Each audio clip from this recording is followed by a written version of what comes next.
मध्य पूर्व आणि गल्फ देशांमध्ये उद्भवलेल्या युद्धजन्य स्थितीच्या पार्श्वभूमीवर तेथे अडकलेल्या राज्यातील विशेषतः अमरावती जिल्ह्यातल्या नागरिकांच्या सुरक्षिततेसाठी जिल्हा प्रशासनानं महत्त्वाची नियमावली आणि हेल्पलाईन क्रमांक जाहीर केले आहेत।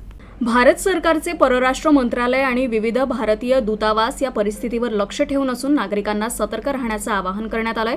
परदेशात अडकलेल्या व्यक्तींच्या सुरक्षिततेबाबत माहिती देण्यासाठी किंवा मदतीसाठी राज्य आपत्कालीन कार्य केंद्र आणि स्थानिक नियंत्रण कक्षाशी या क्रमांकावर संपर्क साधता येईल। राज्य आपत्कालीन केंद्र 1077 टोल फ्री क्रमांक 919321587143 200220279990 अमरावती जिल्हाधिकारी कार्यालय नियंत्रण कक्ष 072126622025 पोलीस अधीक्षक कार्यालय ग्रामीण अमरावती 7588410000 हे हेल्पलाईन क्रमांक जाहीर करण्यात आले आहे।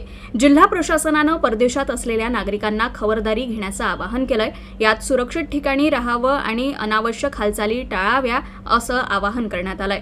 भारतीय दूतावासाच्या अधिकृत सूचनांचं काटेकोर पालन करावं। आपलं लोकेशन आणि सद्यस्थिती कुटुंबियांना सतत कळवत राहावी। आपले मोबाईल चार्ज ठेवावेत आणि सर्व आवश्यक कागदपत्र सोबत ठेवावीत। सोशल मीडियावर कोणत्याही अफवा किंवा चुकीची माहिती पसरवू नये। संबंधित देशातील भारतीय दूतावासाकडे आपली नोंदणी करणं आवश्यक आहे असं निवासी उपजिल्हाधिकारी संतोष काकडे यांनी कळवलंय।